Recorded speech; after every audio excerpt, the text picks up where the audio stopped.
Welcome to tonight's forum for the Democratic nomination for the 60th House District on the August 7th ballot. Before we begin, I'd like for us to stand and say the Pledge of Allegiance. I pledge allegiance to the flag of the United States of America and to the republic for which it stands, one nation, under God, indivisible, with liberty and justice for all.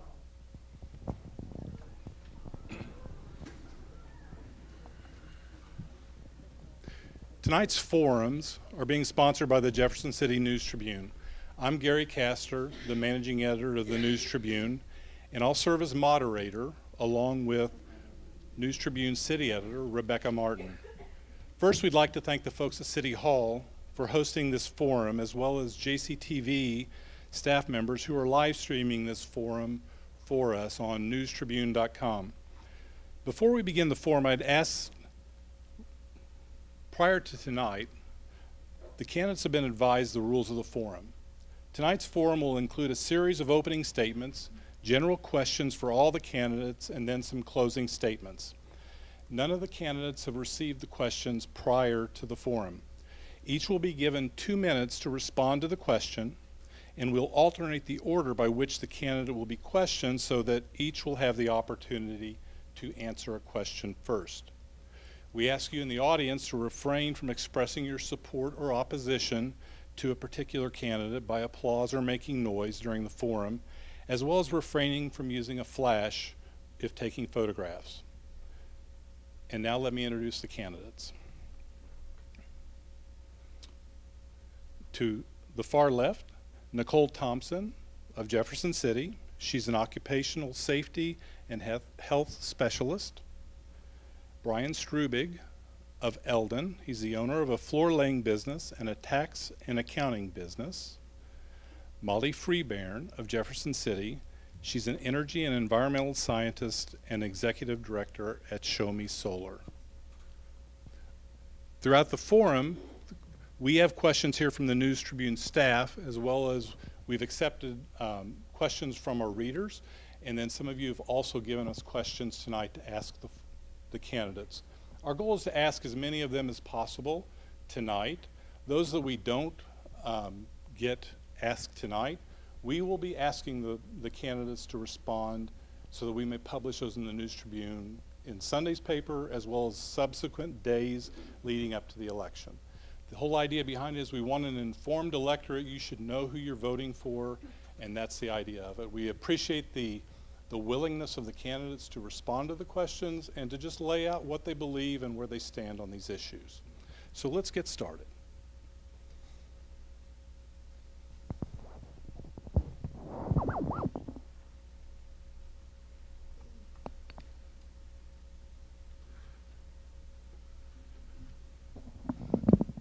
All right, Nicole, so you drew the first question. So here we go. For years, the legislature has been studying the issue of state pay and how to fix it, with limited results.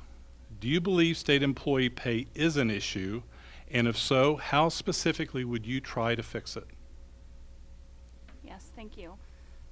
Well, I did work for Missouri Department of Labor and Industrial Relations for 9 years. And I was a workplace safety and health specialist there, and then a unit manager in Division of Workers' Compensation. And I can say that for my degree field specifically, as a workplace safety and health specialist, that we could double our salaries by leaving the state. And you know, as those compensation surveys have shown, Missouri is 50th out of 50 in state employee pay, and our current pension systems do not make up for that gap in benefits. So I do believe that Missouri workers are very underpaid, and that it shows in the high turnover that we had. We certainly had a hard time keeping people in the OSHA consultation program, you know, where we spent a year in training. And then at the 2 or 3 year mark, a lot of people would leave to find different positions. So I think that in a lot of ways, Missouri can run more efficiently through higher pay. And I think, you know, certainly we need to look at our tax structures and figure out how we can increase those salaries. I know that we've recently had some corporate income tax cuts that I do not support, that I would like to see reinstated as one way to help our revenues and increase pay for state workers, which I do believe is desperately needed. Okay, thank you. Bryan?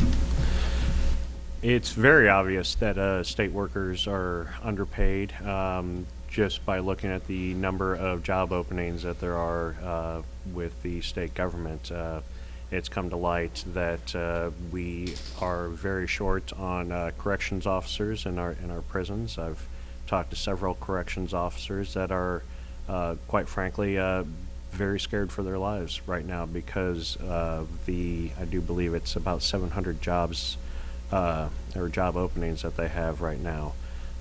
That's going to lead to the possibility of prison riots. It's already leading to higher lockdown rates within the prisons.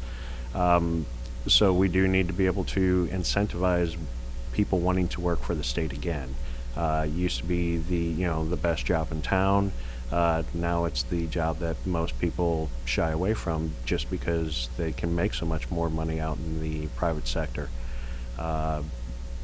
In order to do that, we do have to have the revenue in order to pay those employees. With a $241 million budget shortfall that we had in the last fiscal year, compounded by the new tax cuts that they just passed through the state legislature this year, we're really going to be behind the 8 ball on this one.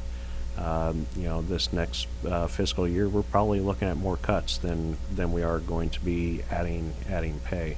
I'd like to see both of those, the corporate franchise tax reinstated here in Missouri, as well as rescind the tax cuts that we just did.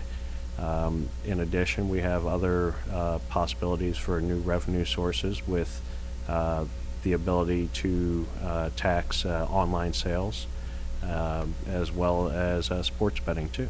So, Thank you. Molly?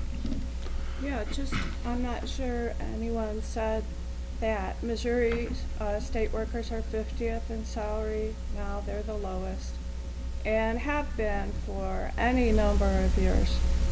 And I just want to say a little bit about what Bryan was just saying about the situation and the staffing problem in the state prisons, which sounds so urgently dire, and what must be going on inside those prison walls that no one is even tracking is something that needs to be addressed immediately. It sounds like a public emergency because prisoners are human beings, and as are the state prison guards that are looking after them, and that is something that needs emergency funding. Now we have funded, this is a recurring issue with so many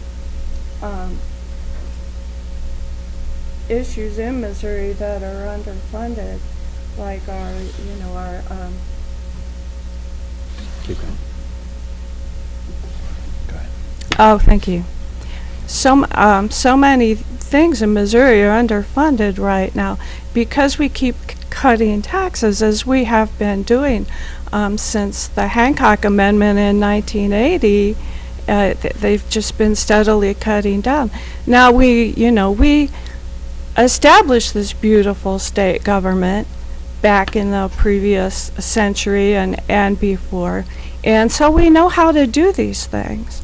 But yeah, in general, it has been with various forms of taxation, and so we can go back and see how we built our state government and educational system and so forth, and we don't have to reinvent the wheel. All right, thank you. So at this point, first of all, I'm going to apologize to the candidates because I told you I would give you an opening statement. Being the journalist I am, I just got to jump in and ask the question, so I'm sorry. There's just burning in my heart there. So we're going to start with an opening statement from each of you and then get back into the question. So we'll start with Nicole. Thank you. My name is Nicole Thompson, and I am a workplace safety and health specialist. As I said, I worked for 9 years for Missouri Department of Labor and Industrial Relations. I was first an OSHA consultant and then spent 4 years as a unit manager in Division of Workers' Compensation. So that background has provided me not only with government experience to see how the administration works from the inside, but also, my background is in regulatory interpretation, which I believe is a good asset to have to take to the Missouri legislature. I have a degree in occupational safety and health from the University of Central Missouri in Warrensburg and a master's of business administration from Western Governors University. Beyond that, I am from a rural area in Johnson County, Missouri. I was raised on a cattle farm. My dad's a full-time farmer. I moved to Jefferson City after I graduated from college in Warrensburg, and I married my high school sweetheart, Andrew. And we've lived here since then and have made Jefferson City our home. So. All right, thank you. Bryan? My name's Bryan Streebek. I'm a third-generation floor layer. Very proud of that. Also a small business owner with the tax and accounting business. When I'm not doing that, I'm helping out down on the family farm down in Hartville, Missouri, which is south of Lebanon, about 30 miles or so, where we raise cattle and chickens down there and hay when it's actually raining and the fields are growing. Hopefully we get a little bit today. I got into politics kind of by accident, got involved with my county committee. Next thing I know, I was on the state committee and moved, just kind of kept on going with that. I decided to run because I've seen kind of the future for a lot of our rural communities when I had to go out of state in order to find work during the recession. If you travel up into Iowa or western Nebraska, you get to see towns that are completely shuttered up. Churches are gone, school districts are very consolidated. Kids are riding the bus 2 hours, 3 hours sometimes in order just to get to school. That's kind of the direction a lot of rural Missouri is heading because we're exporting 95% of our high school graduates. They graduate high school, they don't come back. The longer that keeps going, the bigger trouble that we are going to be in our rural communities. We've got to bring back rural economic opportunity. Thank you. Molly? Hello everyone, thanks for being here, and thanks to the Jefferson City News Tribune and City Hall for hosting us. I'm an energy and environmental scientist and strategic planner running for state senate because I care deeply about the issues affecting Missouri's quality of life. We rely on our elected officials to look out for us because people are busy leading their busy lives and raising their families. However, democracy dies in darkness with the wrong people in power, namely the Republican supermajority. Two dangerous developments that have arisen just since the last day of the legislative session are Senator Kehoe's new bill eliminating the state merit system and the Republican plan to cut state pensions, assisted by Bernstein, which together will deal a heavy blow to mid-Missouri's economy. Thank you. Okay. I'd like to circle back to the state employee pay as a follow-up question for each of you. So we'll start again with Nicole on this. The idea being this, if you're representing the Senate District number 6, a large portion of your constituency are state employees. You get outside of the 6th District, there are state employees elsewhere, but they're not nearly as concentrated. So this should be a huge issue for the senator from the 6th District. How do you intend to make this an issue for the rest of the state, that they can understand the effects that it has on this area and your constituents, and try to be really specific about whether you think the solution is a smaller workforce that we can pay better, or if we need to find the revenue for it and where we would find it? Thank you. As you'd stated, it is a big issue. The government workforce is a huge segment of our economy in the state, and though it is concentrated in Jefferson City, it is still, outside of agriculture, one of the major economic forces in our state is our government sector. That's where a lot of our workforce comes from. So I do believe that we need to increase pay. As I said, we have high turnover issues, and something that I didn't mention earlier, but in bringing up with some of the other issues with, say, corrections and that sort of thing, we're finding areas where, because of the poor management in some areas in our state administration, we're losing money through lawsuits. So I think through better management, we can actually find some sources of money, by better managing our state government. I don't know that that necessarily means cutting the size of the workforce, because in a lot of cases, we're in need of additional employees. Now, I think where that affects the rest of the state is that government administrative system is, what people rely on to make sure that their unemployment checks come through, make sure that their employers are paying them on time. All of these things that we expect our government administration to do are, all run by everyday state employees.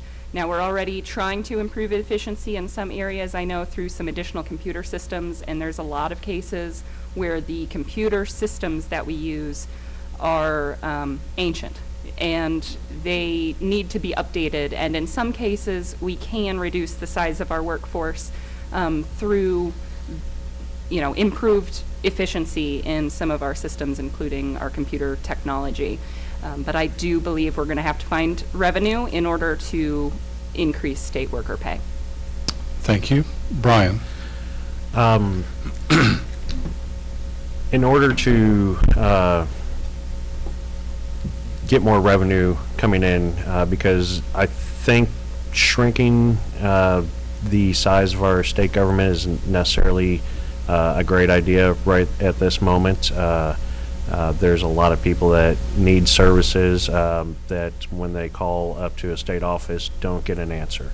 They don't get, I deal particularly with the Missouri Department of Revenue in my tax and accounting business, and I deal with a lot of very frustrated clients that get letters that are just randomly generated through the computer system, and they don't get eyes actually put on them. You get what you pay for when it comes to state employees. They're only going to work as hard as they get paid. In order to, when that happens, that affects everybody within the state. So everybody has a vested interest in their state government running as efficiently as possible. As I said before, we have a couple different sources for new revenue. With the online sales tax, also with the ability to start doing a sports book again, and the potential for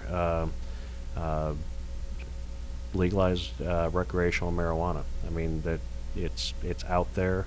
Anyone that doesn't think that you can't walk 5 minutes in any direction from where we're sitting right now and be able to find it, honestly has their head in the sand. And I think it's high time that we bring that out into the open and tax it. All right, Molly. Just to build on what's been said already, and with the overturn of the merit system, that is the idea that, if we'll cut some jobs in order to raise some other jobs. But we've already seen since the recession a reduction in force in state government of nearly 20%. And, this merit system overturn is calculated to, just further decimate and demoralize what is left of our state system. And that is something that should be of incredible concern to people around the state who are interested in good education, roads and bridges, agriculture, social services, the environment, clean air, clean water, clean land, clean food, conservation, employment, security, on and on. These are all state services that are crumbling. Our infrastructure, is built largely by the state. And, it was built by our forefathers over the last few hundred years. And since about the time of the Hancock Amendment, we've been neglecting it, and just cutting the funding and allowing it to crumble to the point that, if cutting taxes was the solution to the economy, we'd have a great economy by now. But instead we're seeing things just steadily declining, no solution in sight, and so it's time to turn around and start going back up the road and back to following, what has worked in the past. All right, thank you. All right, next question, we'll start with Bryan.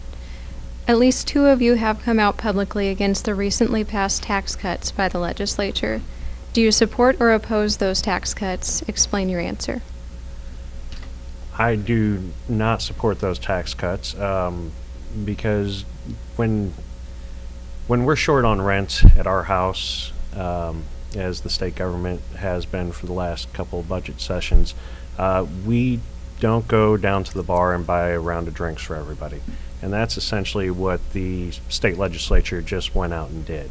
Instead of picking up, a couple extra shifts or working a second job in order to make rent.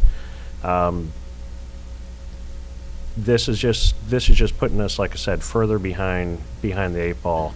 We're already cutting services all over the place. We already have not reinstituted the prescription help for our poor seniors. We're already seeing some schools in our district that can only afford to go 4 days a week. What are we going to do next? Are we going to shut them down to 3 days a week?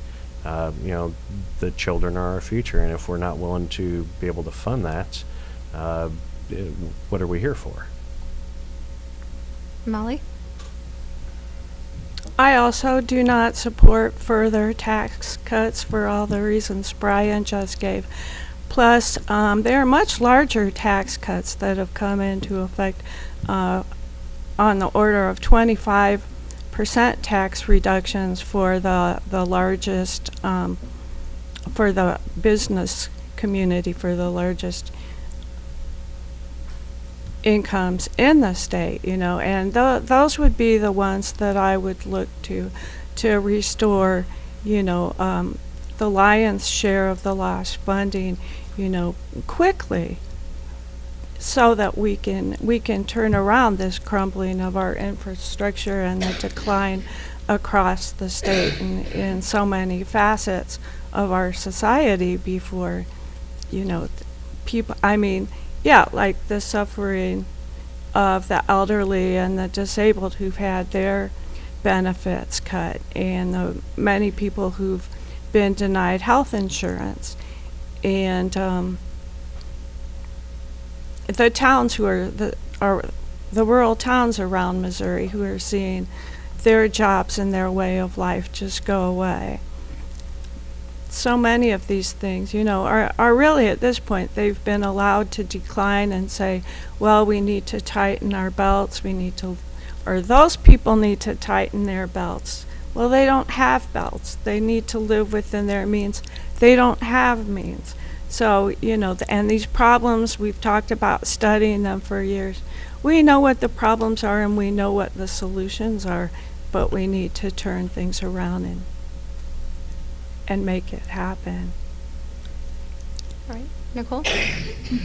I do not support the corporate income tax cuts as well, because I do not believe that they stimulate the businesses the way that is claimed. I mean, of course, once you have an established business, of course you want to cut those expenses, but the argument that is why a company would locate a business in our state, I think there's just too many other factors to say that the corporate tax rate is in any way a deciding factor on why a business is going to be located in Missouri.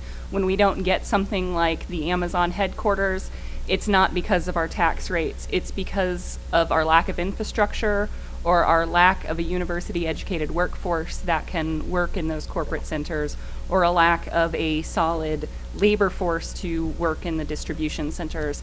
And the corporate tax rate is very secondary. If we look at some of the most vibrant areas in the United States, they're not areas with the lowest tax rates or with right to work.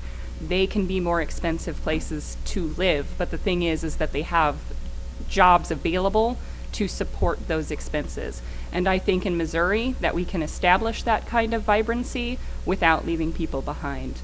And the way to do that is not through corporate tax cuts, it's through supporting our infrastructure and our public education system. Thank you. Okay, a couple follow-up questions to that question. I'll start first of all with Nicole, since you just finished. So what is the vibrant manner in which the state should be able to do that? I'm sorry. So if it's not through tax cuts, you say it's through through infrastructure and public education. So how specifically does the state do that, and where does it where do you see the deficiencies in that? Sure. By underfunding our public education system, we are not creating a vibrant workforce. When we have, schools that are going to 4 days a week, students aren't getting the education that they need. That is going to be what businesses look for when they decide where they're going to locate their headquarters. We need more students going to college. We need more students in vocational trades. We just need everyone to be able to have a customized education that works for them, and that vibrant workforce. When I talk about infrastructure needs for businesses, it's saying, you can't locate a shipping or distribution business somewhere where you don't have accessible roads, where you don't have well-constructed bridges. You're going to be spending all of your money on vehicle repair, and that's going to be a larger factor in your decision-making on where to locate a business, where to start a business. And when I think of starting business as well and talking about that customized education, I would ask everyone, why aren't we starting our own businesses? And I would say the answers come down to whether you feel that you don't have the education that you need, or you just don't have the capital support that you need in order to start your own company. So those are the things that we need to look at. We need to look at internal solutions for Missouri that work for growing and building our businesses, and I think that's largely through infrastructure and public education. Okay, thank you. Yeah. The second question is a follow-up to something Bryan said and you just mentioned as well. I believe the reference was there are school districts within the district that are going 4 days a week. I'm not aware of that. What districts are we talking about? Actually, Nicole and I were just down there last night in Bell, Missouri. Bell, Missouri goes 4 days a week. And in many cases, because funding for their school just isn't there, I've talked to some of the school administrators over there. They're sharing one laptop between 2 classrooms. Okay. Any other examples of districts within the? Not necessarily within our district. If you go a little bit further south, I know Jolie Barber down in Lebanon is also going 4 days a week, and there are a few up in the north, but I couldn't give you the exact names. All right, thank you. Okay, so let's go to our next question, which we'll start with Molly. As a group, you've suggested the state needs to do more to address issues with the healthcare system. Explain what you think the state should do to improve healthcare access for Missourians. Well, they need to listen to Missourians have been in the state capitol and been arrested for singing and being in the Senate chambers, up in the balcony, asking please to expand Medicaid for the 300,000 Missourians who are lacking health care.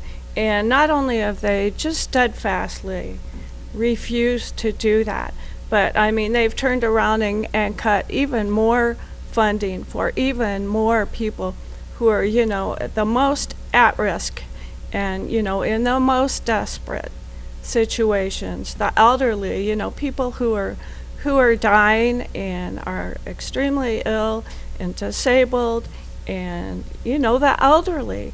And what they need to do is expand Medicaid. This will create a lot of jobs too, and this is federal funding for the most part that we can bring into the state and create jobs, and, you know, provide the necessary assistance. And yeah, we need to do it fast. Okay. Nicole? Yes, I also believe that we need to expand Medicaid. That's just federal money that we're just saying no to. And that funding is necessary for our rural hospitals, where we have a lot of patients already on Medicaid, an additional, you know, group that could be supported by that additional funding, and without it, our rural hospitals are struggling and closing. So that's one major thing I would see for healthcare in Missouri. I think we also just need to find ways to reduce the costs of healthcare. You know, one example as far as, you know, improving our healthcare situation is, you know, I've talked to physical therapists in our state, and we could provide them, you know, with primary care provider status as a way, you know, one way to ease people through the system so that they don't have additional hospital visits that they have to go to in order to get their physical therapy. So there are some scenarios like that we can look at, and I think we just need to explore all of our options when it comes to healthcare, but the first and primary step is that we need to expand Medicaid in our state. All right. Bryan? When the ACA was first coming out, I had a lot of tax clients. I had a lot of questions about the ACA and what that was going to mean for them. What we were able to find was a very large majority of our tax clients, especially in most of our rural areas, would have qualified for Medicaid expansion. Now, the issue there is we are short on funding in Missouri. So I'm not sure if we can necessarily pull off a Medicaid expansion because we don't know what's going to happen on the federal level. But I do believe one way to bring down cost and to help ensure more people is to give a public option for people to be able to buy into Medicaid or Medicare. I think that it would be the best way in order to get a lot of our small, poorer families in the area the help that they need.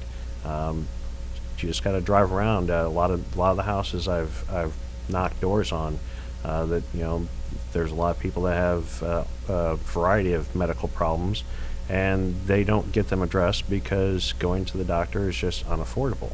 And a majority of I'd say about 60% of our residents are one medical emergency away from bankruptcy.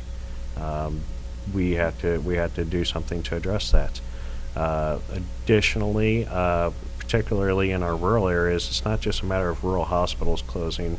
I think it would be best if we had some more urgent cares that would be available in a lot of our rural areas. If you live out in, say, Iberia, and you're having a stroke or a heart attack where you know, seconds count, chances are you're not going to make it to the hospital. You know, it's easily a 2-hour drive in order to get to the closest hospital. So we have to have facilities closer by in order to be able to take care of that. All right, thank you. Before we move on, I want to circle back on Medicaid expansion. All three of you, if I'm characterizing this correctly, are in favor of it. But given that there is a Republican sitting in the governor's mansion, there is a Republican supermajority that may or may not hold after this election, Medicaid expansion has an uphill battle and has had for multiple years. Why do you think that's still an option now? Molly? And let me limit you to 1 minute so we don't bog down on this too much. I certainly hope it's still an option. I haven't heard that it's not. And on the federal level, I would also support Medicaid for all. Now, I guess the latest news item was that the Governor Parsons was cutting funding for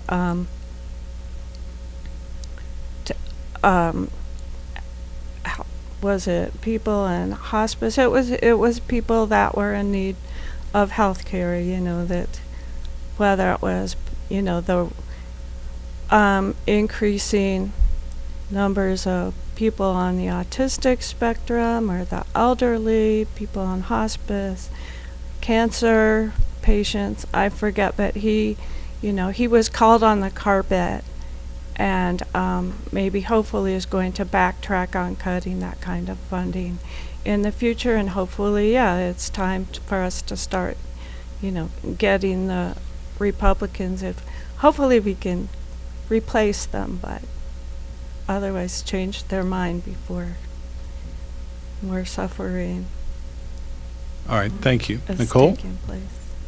Sure. And again, you know, I certainly hope that's still on the table. I'd hate to think that we are leaving Missourians behind just based on ideological grounds, and that, you know, Medicaid expansion is something that we can look at.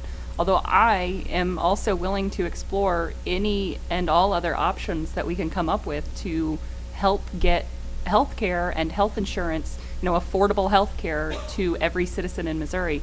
And whether that's going to be through health care savings accounts, I'm okay with that. I think that we can manage a system where we subsidize health care savings accounts.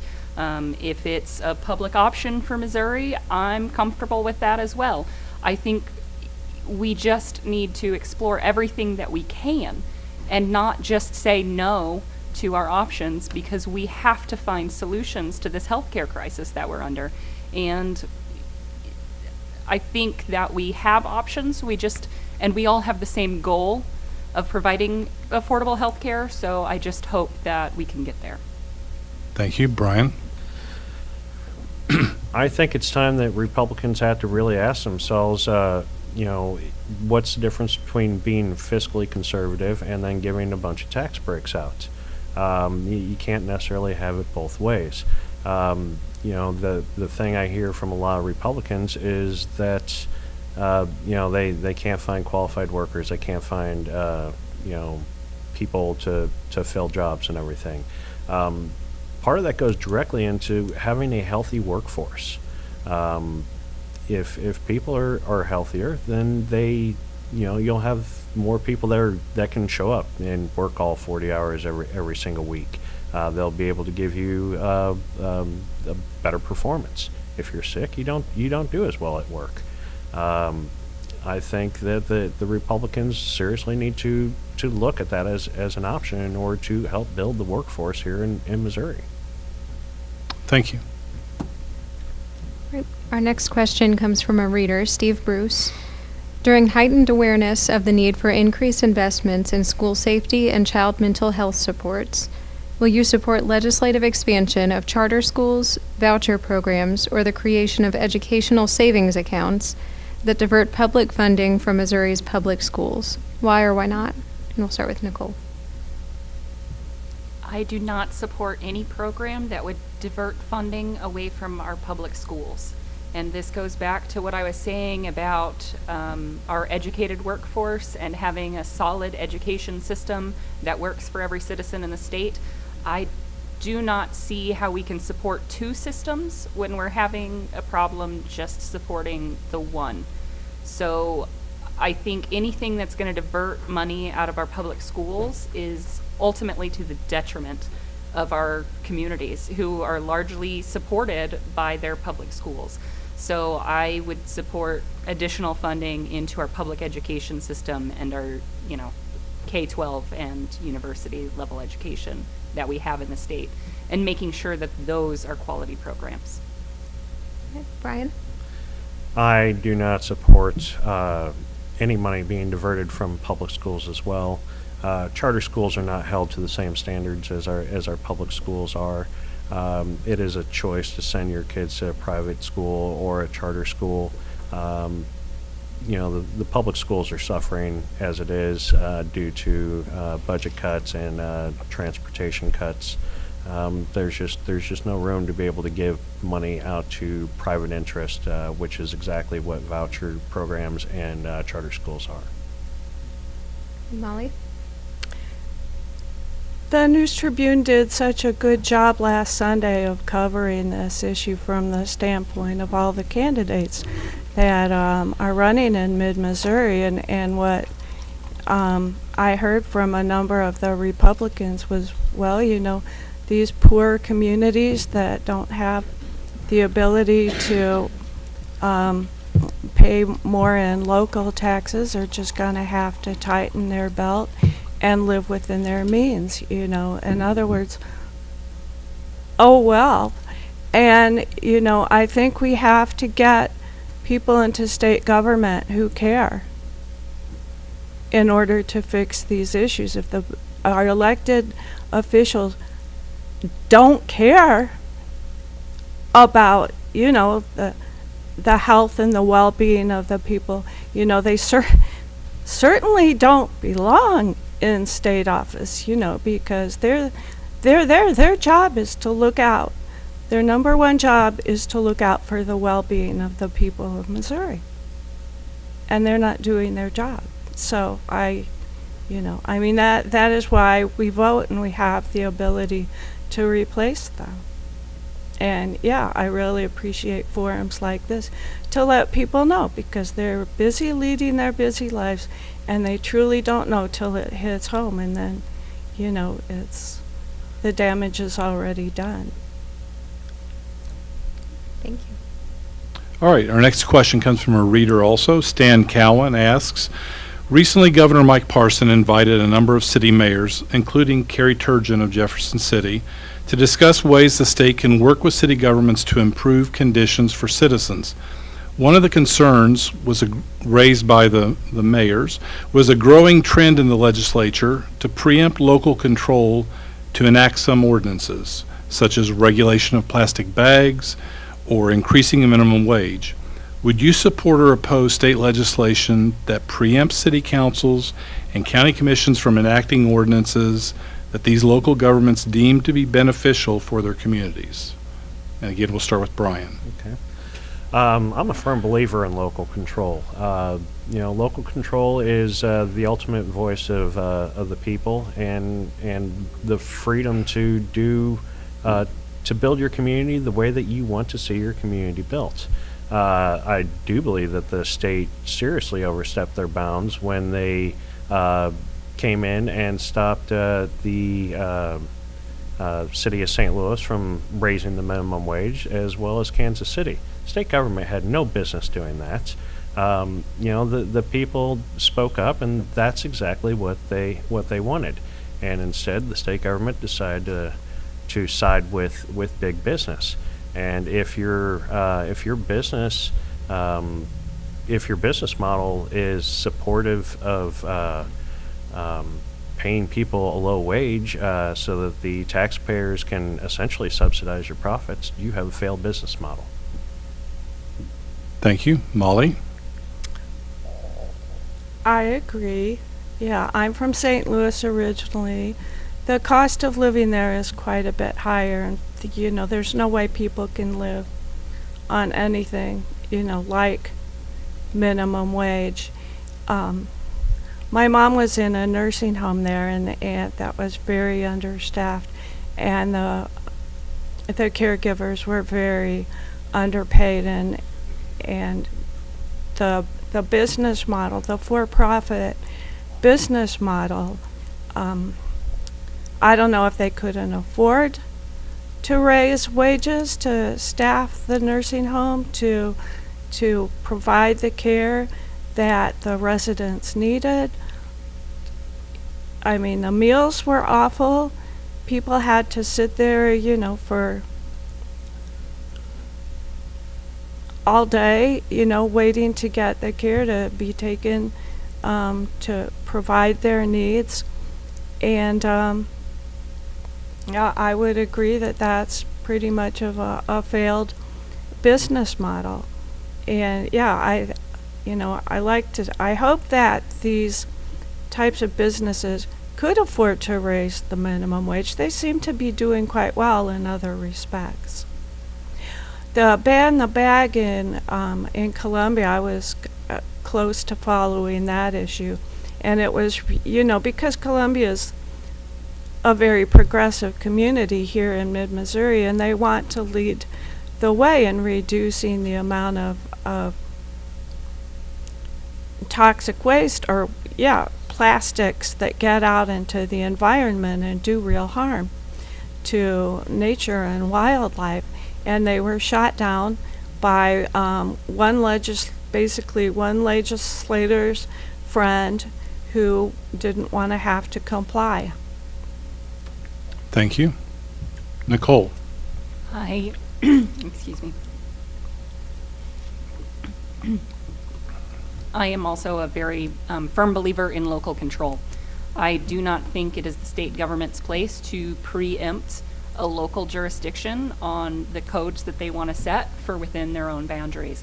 I do not think the state officials have a better idea of what's in the best interest for a city or county when it comes to their own zoning or health codes or wage issues at the local level. However they want to set them, I think that's up to those cities. And the state needs to recognize that and, in a lot of cases, step back. Thank you.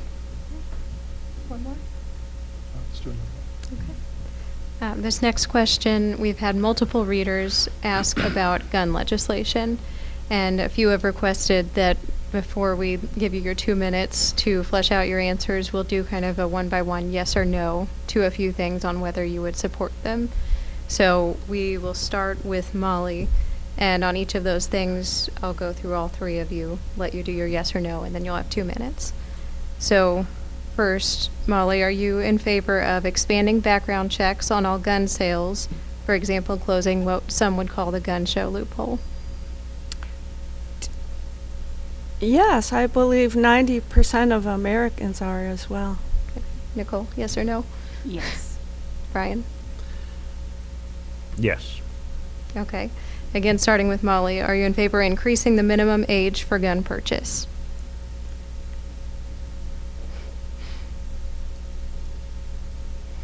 Yes. Nicole? Yes. Bryan? That's a no for me. Okay.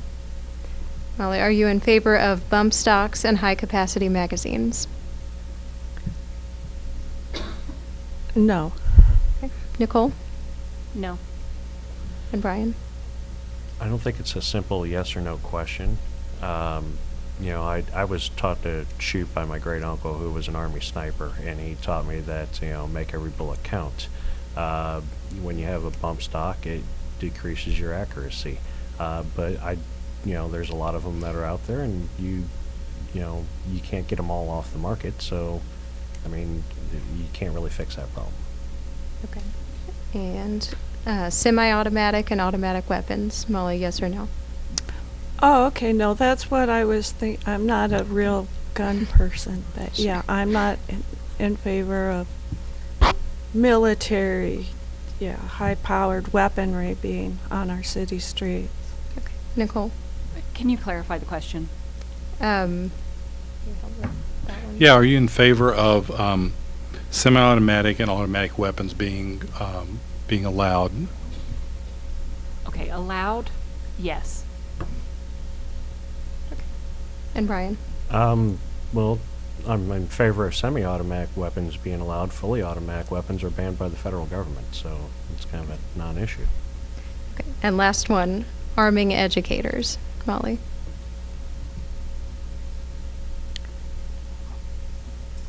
Everything I've heard is that, schools do not want to, take on this responsibility of having their teachers packing weapons in the classroom.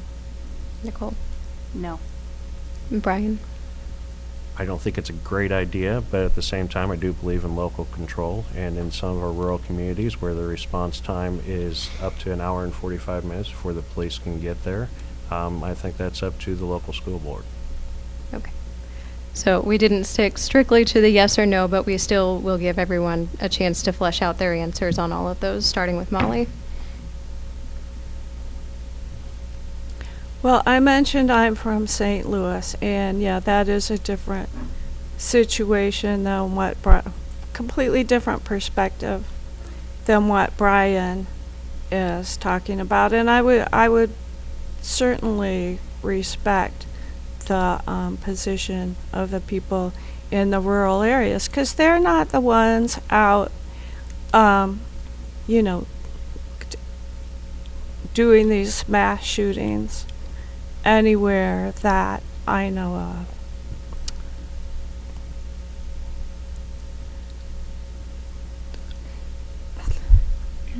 I feel that, you know, because I ran for state senate in 2014, and just walking down the halls of the Capitol, every Republican legislator had a picture of a gun, you know, in front of their office.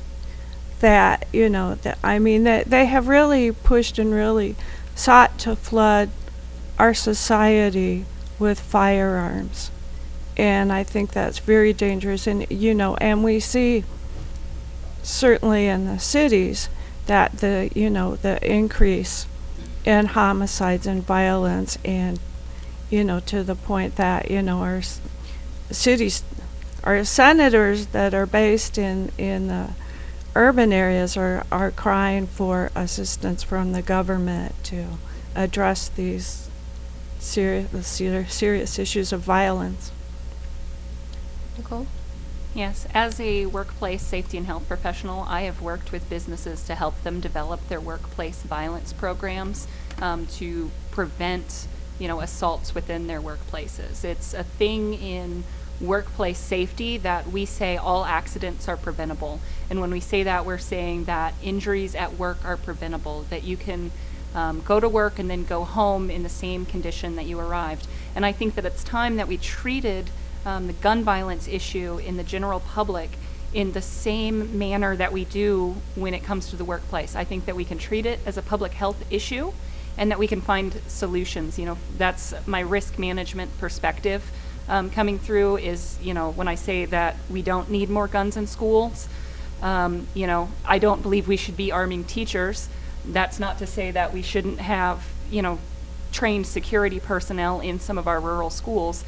And I also, you know, believe that we may need separate gun policies for our rural areas versus our cities. But I think that we can look at and address these issues and start taking some measures like closing those background check loopholes and, you know, looking at our gun policies from a public health perspective and deciding how we can start to prevent some of these incidents. Bryan? Well, I've already kind of mentioned on where I stand with the arming teachers. As I said, I don't think it's necessarily a great idea. I don't think our schools can afford the very much increased liability insurance that will come with having weapons within their school. I am not in favor of raising the age on the being able to purchase a weapon because, you know, I've been taking my stepdaughter out hunting since she was 15. She's a good shot. My son is 12. He's looking forward to being able to go to youth season here real soon. Where my kids have gone to school, gun safety is actually taught usually in like 2nd or 3rd grade, with the thought process of if you take the mystery out of guns, kids are going to be less likely to, you know, pick one up on accident. I have faith that I know that if my son would go someplace else and one of his buddies is like, "Hey, do you want to see my dad's gun?" He would be like, "No, I really don't, because, you know, if I wanted to see a gun, my dad will take me out shooting." You know, once you get out into the rural areas, the gun culture is quite different than it is here in the city. All right, thank you. We are going to squeeze one more question in. We're going to shorten the time limit on the answer, all right? Because I think it's just that important of a question to ask. It was proposed by two readers, Shelley Sawyer and Jeannie McGowan. So you're going to have 30 seconds to answer this question. All right? No pressure. What are your thoughts about limiting lobbyist gifts and contributions and more transparency in campaign finances? And specifically, do you support the Clean Missouri Amendment? And so we'll start with Nicole. Absolutely. My whole platform is for a more open, honest, and responsive government in Missouri, and all of that goes straight to the heart of what I am aiming for, which is more transparency, and I fully support Clean Missouri. Thank you. Bryan? I fully support Clean Missouri as well. I do believe we need more transparency. In fact, I watched the Mo Victory House Committee today come out on Facebook before I came up here, calling out David Humphreys on his cease and desist letter that they sent to him, as far as calling out the large donation that his PAC just gave to the Republican committee. Thank you. Molly? I also support Clean Missouri. A very strong case can be made that the reason why we have this supermajority of Republicans in the legislature is precisely due to the huge influx of financial backing, even from out of state. Because so much of the political influence on the national level has filtered down to the state level. They found that's a good way to further their objectives. Thank you. Thank you. All right, so let's start with our closing statements. You'll each have a minute, and we'll start with Bryan. Okay. First, I'll thank you very much to the News Tribune for putting this on. I talk a lot in my stump speech about legacy. My grandparents were able to afford a house, have it paid for, be able to retire with a pension, benefits, and money in the bank. That is not the case for most of the working class Missourians anymore. It is time that we get back to the basics. It is time that we start bringing financial responsibility back to our government. And quite honestly, it's time to start raising the wages here in Missouri. Thank you. Molly? Republicans are doing a wonderful job of cutting taxes, which is great for those who are the few who are making the most money. But it is steadily reducing support for a healthy economy, high-paying jobs, education, roads and bridges, health care, Social Security. And this midterm election will be absolutely critical to repeal many of these terrible bills, including repeal right to work, raise the minimum wage, fully fund health care every year, and pay teachers a good salary, expand Medicaid, support the Farm Bill, raise the fuel tax. We can do all of these things. It's not that hard with the right people in office and create tens of thousands of jobs. Thank you. Nicole? Yes, thank you. And thank you all for coming out. Just to expand a little bit on my platform, I am running for an open, honest, and responsive government in Missouri. And what that means to me is that you have legislators who listen to their constituents, that you have bills that do exactly what they say they're going to do, and that you have a government that is efficient and flexible enough to meet the needs of the citizens of Missouri. So I would also like to mention that I have endorsements from Progress Women, Missouri's National Organization of Women, and a vote of confidence from Our Revolution Mid-Missouri. So I hope that you can all support me in my campaign. Thank you. Thank you. And again, I thank all three of you for coming. We encourage voters to get out and cast their votes in the August 7th ballot for the Senate district race. And again, thank you for this evening. We're going to take about a 5-minute break so we can get the next candidates in, and get things organized. So thank you.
And my mother was the high school secretary at the local high school in Carrollton, where I grew up.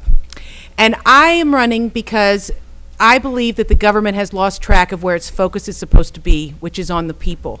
Instead of government serving the government, they need to be serving its citizens. And that has motivated me to use honesty, integrity, and the energy that I have to seek this office. So thank you. Thank you very much. So we're going to dive into our questions. Some of them you may have heard previously. The first one you did. Multiple readers asked questions about gun legislation. We're going to ask you 4 questions, a simple yes or no answer. I'll give you an opportunity to explain your reasoning later. So here we go. We'll start with Kevin. Are you in favor of expanding background checks on all gun sales, closing what some have called a gun show loophole? Yes, absolutely. Sarah, Yes. are you in favor of increasing the minimum age for gun purchases? Yes. Yes. Okay. Are you in favor of allowing bump stocks and high-capacity magazines? No, I'm opposed. No, I'm not. Are you in favor of allowing assault weapons such as semi-automatic or automatic weapons? Kevin? No, I am not. Because of the or, I'm going to have to say yes. Arming educators, teachers, others who are in the school, are you in favor of it? Kevin? Pardon me? Arming educators? No, I am not in favor of that. Sarah? I know you're expecting a yes or no answer, but the question Yes, is I am. really difficult to answer yes or no. Pretend I'm so a if I was judge. forced under oath, I would say yes. But Okay, I get to expand on that. Yes, ma'am, you do. All right, so this is where we're going to expand on it. We'll start with Kevin. You have 2 minutes. All right, thank you. Yes, as a United States Army veteran, I'm well aware of assault weapons and the damage that they can do to the human body. And I know that the place for those weapons are not on our streets, but in war zones. So that is the reason I am vehemently opposed to having assault weapons on our streets. I do believe that educators go into that line of work because they want to educate our children, and they would do whatever they can to help those children. But as far as arming educators, I don't think that's the right route for us to take. I think that that's putting an undue burden upon our educators as well. And there are other means that we could perhaps look at to take care of that. So, no, on gun violence, I stand opposed to it because of those reasons. I am in favor of common sense gun reforms. Thank you. Sarah? I'm a supporter of the Second Amendment, and I believe that reason should always take precedence over emotion. And so in the area of background checks, expanding those, making them universal so that each state has the same criteria that it's utilizing when determining, and maybe that will, well, maybe, at least, no, I believe that the states themselves should make that determination. But I do believe that universally we should have access to that information from state to state as to the background checks that have been performed in other states. So expanding it in that way, I think, is absolutely necessary. I don't believe that someone who's just been committed of domestic assault and who clearly solves their problems with violence should be entitled to go and purchase a gun. If you're on the no-fly list, I don't think you should be able to purchase a gun. But I do not believe that I think there's a difference between semi-automatic weapons and automatic weapons. I have a number of friends who have, on the law enforcement, who have educated me on this issue, and there is a difference between the two. And though I do not believe automatic weapons should be available, there's simply no need. I agree with Kevin when he says those types of weapons are used for slaughter. There's simply no need to protect yourself with that type of weapon, in my opinion. As for schools, the question asked about arming personnel, I do believe teachers have committed their lives to our students, and I do not think that it's appropriate to ask them or require them to take a step with regard to arming themselves. But at the local level, like in the rural school districts, if they within themselves in that district decide that their students and their community would be better served by a school resource officer being available who's armed, or some other personnel well-trained with significant and serious criteria about your ability and your responsibility with holding and possessing that firearm, then I think that decision should be left to the local school districts. Thank you. All right, our next question also comes from readers Shelley Sawyer and Jeannie McGowan. What are your thoughts about limiting lobbyist gifts and contributions and more transparency in campaign finances? Do you support the Clean Missouri Amendment?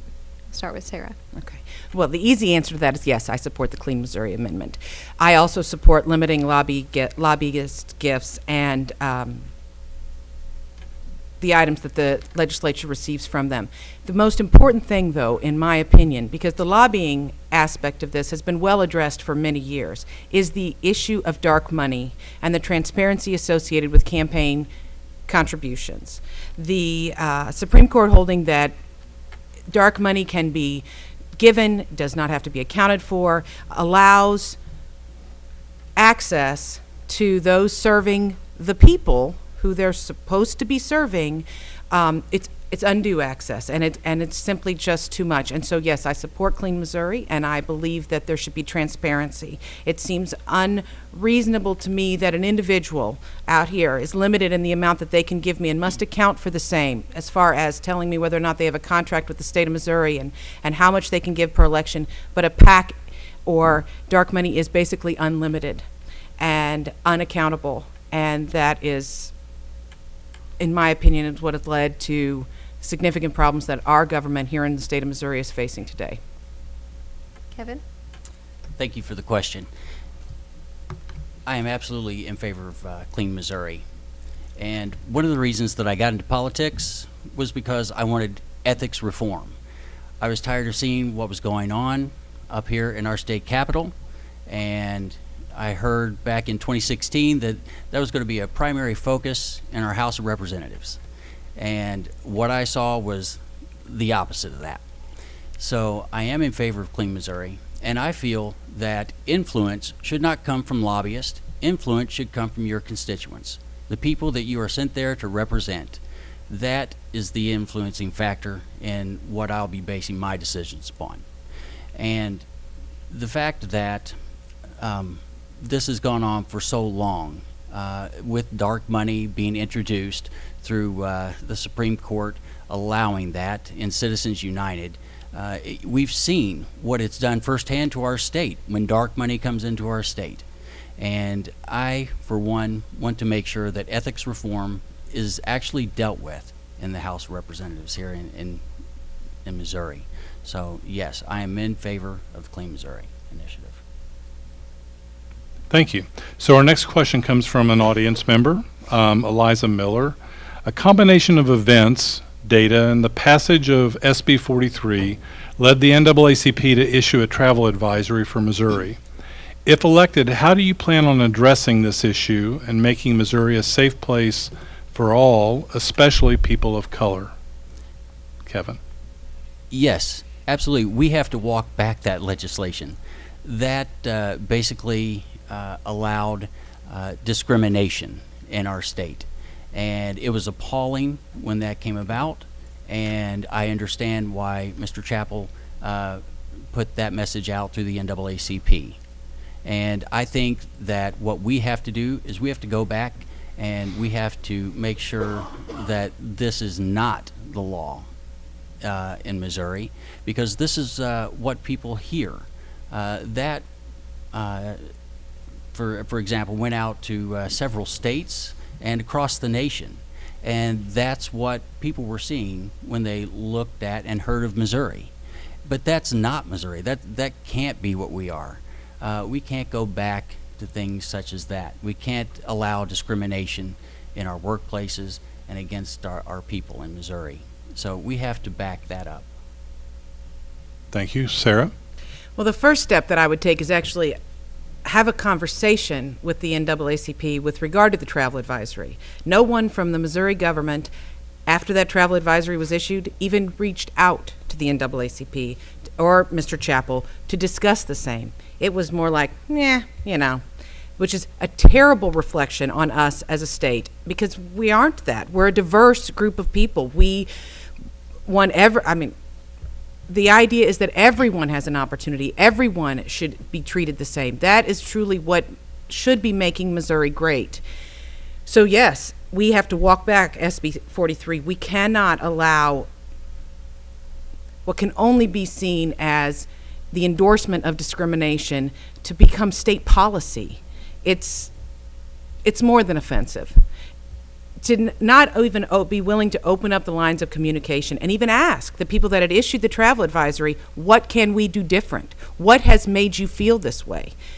Communication is what matters. That is the starting point for everything. And so we start with the communication. We find a method that addresses these problems the most efficiently and, if possible, the most quickly, and work together as a people to reach the outcome that gets us past this ugly place.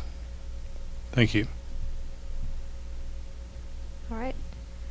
A common theme in many political campaigns today is that there should be less government interaction in our daily lives. Where specifically do you believe there should be less intervention? And if you're so inclined to answer this way, where do you believe there should be more intervention? And we'll start with Sarah. Well, that's a pretty good question.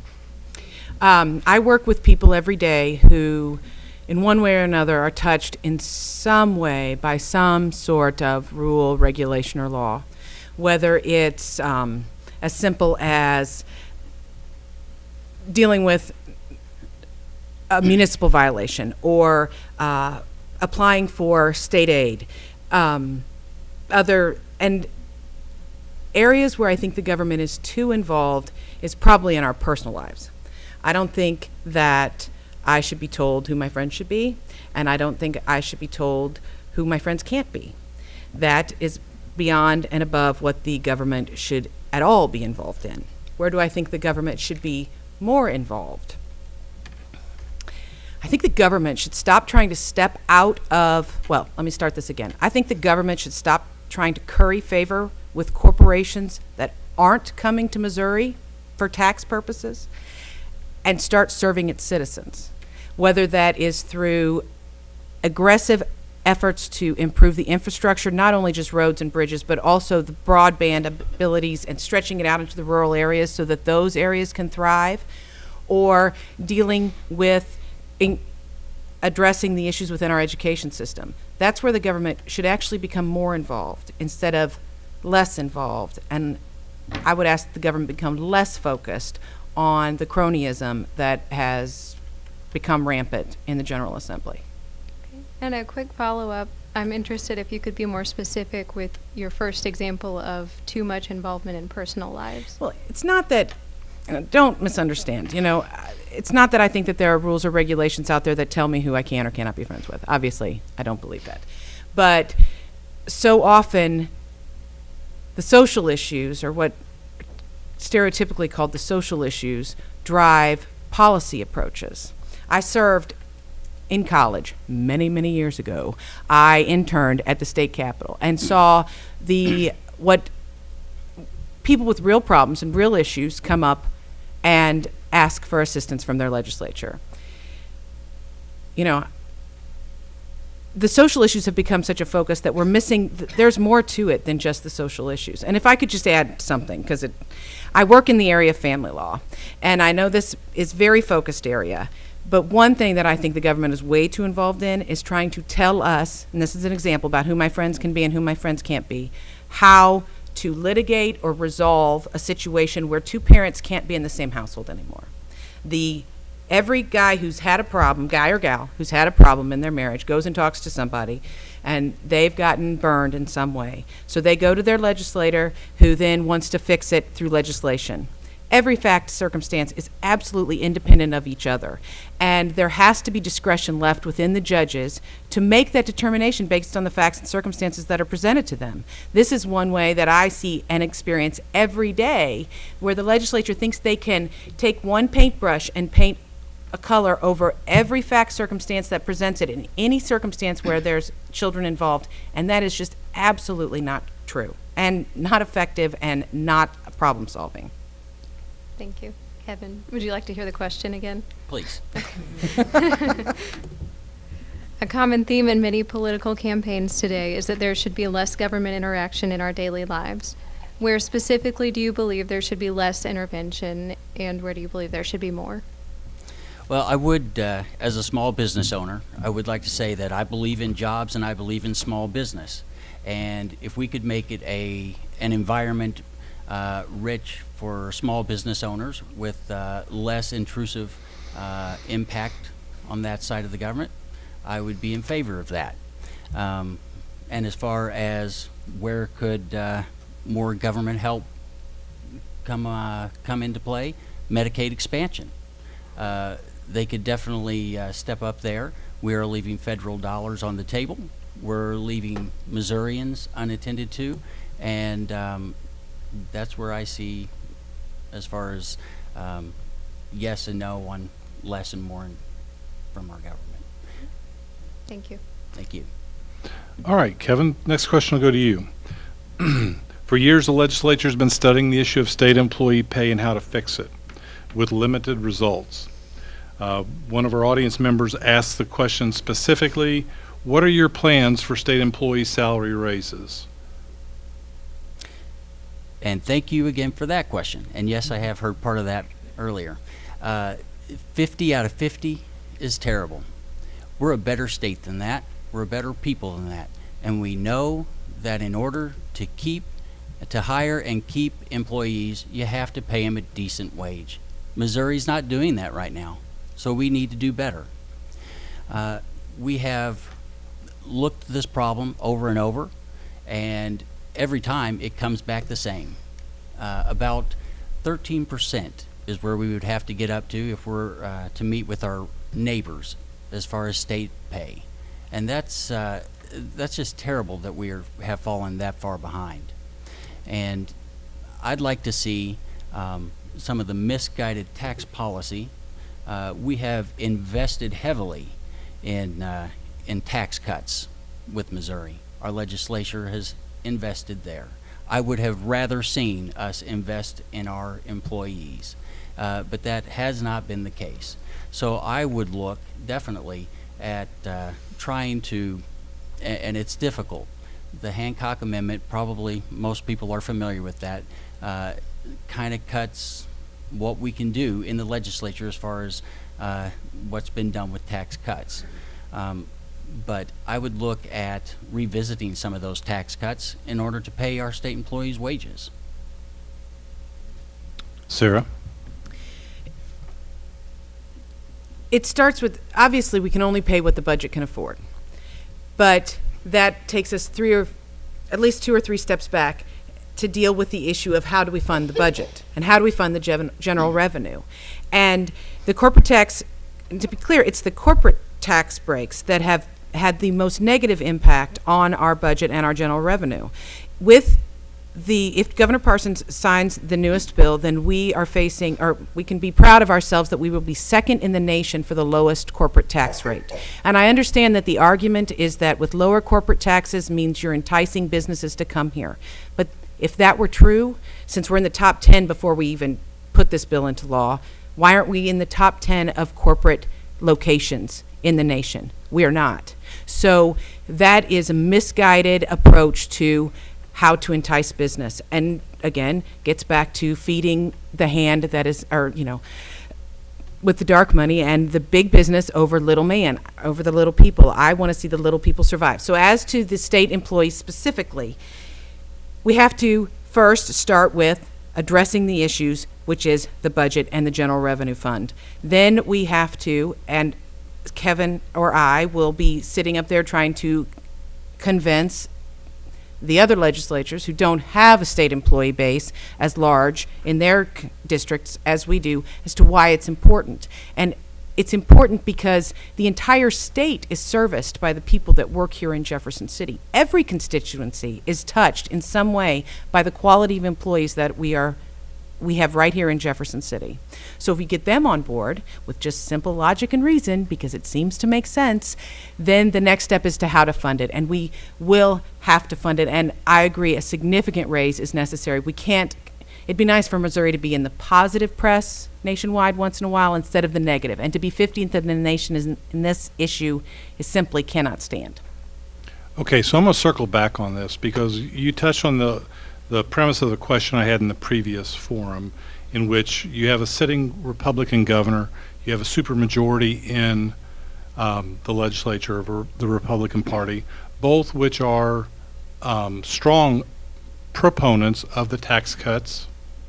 So I guess I'm asking, you can say if we can roll back the tax cuts and we can sweet talk to our neighbors there in the House and get them to buy in that state employees are valuable.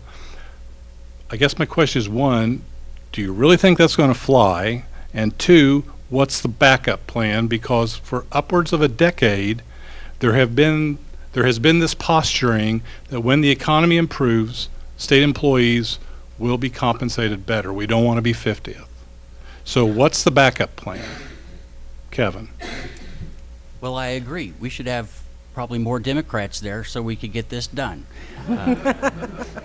We have to get this done, and we have to be able to convince our colleagues in the House of why it has to be done.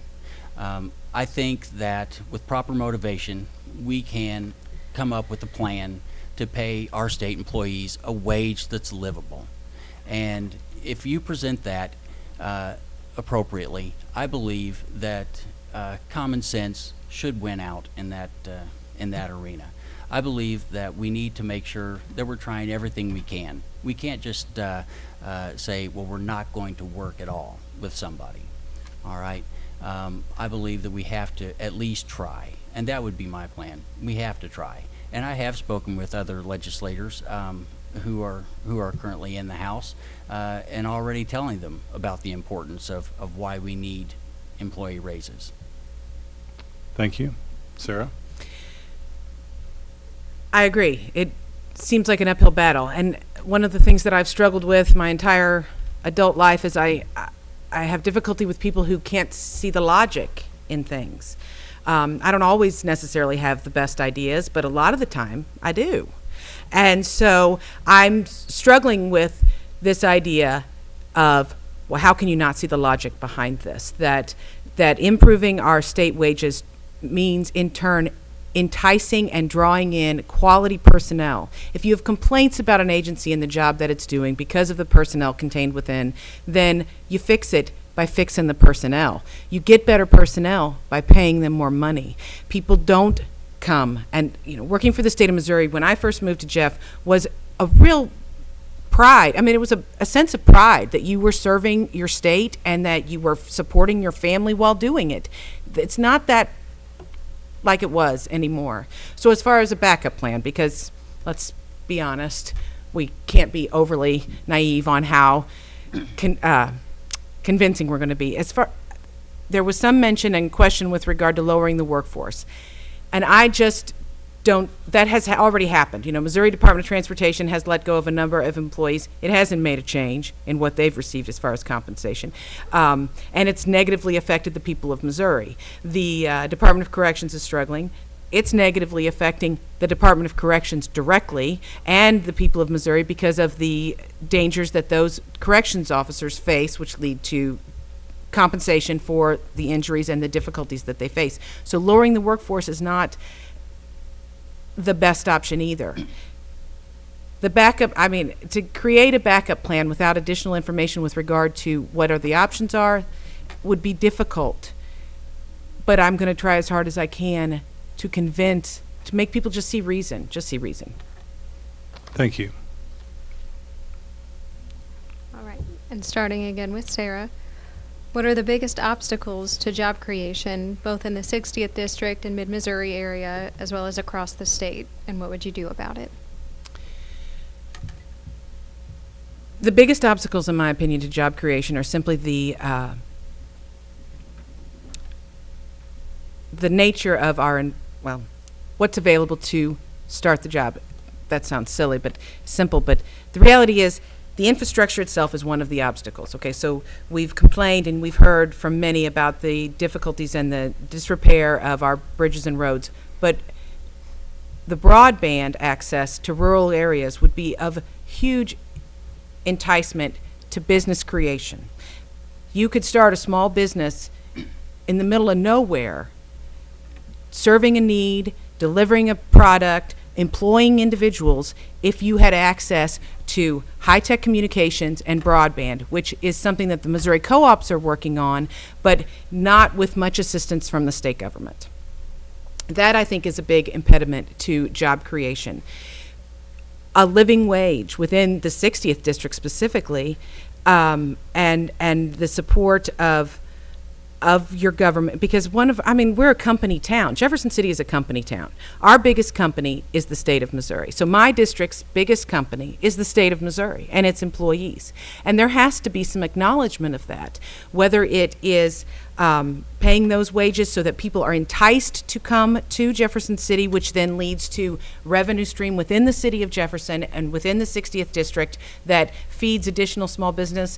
That is another opportunity. But there are jobs out there. We just don't necessarily have all the people to fill them. And training people and making a strong, solid, energetic workforce needs to be a focus of the government as well. Right. Kevin? If we want some of these larger businesses to come into our district and into our state, we have to provide a workforce that is ready to go to work. And I do believe that we could have a little bit of a problem with the skills gap at the moment. And I think that also another obstacle to job creation would also be infrastructure as well. And when I say infrastructure, I include that in with the highway system, internet, the entire infrastructure system. And so many things are done online these days. All job applications, they're filled out online. Small businesses run out of the home. So infrastructure, as far as being able to have access to good broadband around the state, even in rural areas, is hugely important. And that's something that we need to look at. I believe that it's partially incumbent upon state government and utilities, as far as utilities go, to look at that. So infrastructure, as far as highways and so forth, Missouri has the 7th largest highway system in all of America. And unfortunately, we have a lot of roads that are in need of repair. We currently have about 800 and something bridges in need of repair. So we have to make sure that, number one, companies looking to come into our state will have a workforce that can do the work, and we have to provide a good infrastructure that's enticing them here. All right, thank you. So let's begin with our closing statements. We'll start with Kevin. Well, again, I'd like to say thank you for everybody for coming out tonight. And I just want to say that my campaign has really never been about me.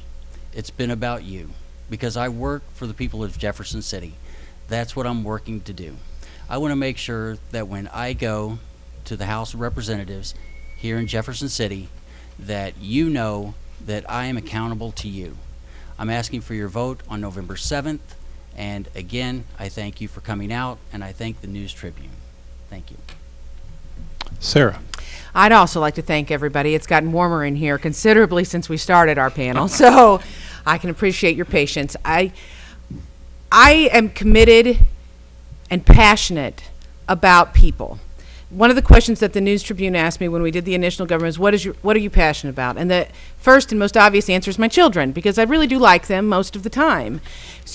But people in general are what move me. My father instilled in me that giving more than you get is how you make your way through life. And I've been lucky in my life. God graced me with a strong brain and a strong opinion on most things.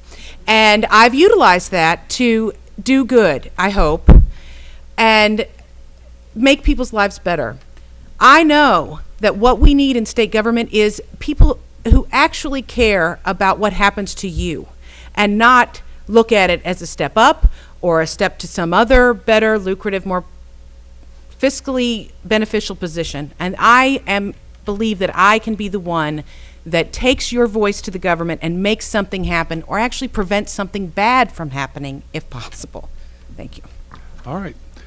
Kevin and Sarah, thank you very much. Again, we appreciate your attendance and answering the questions.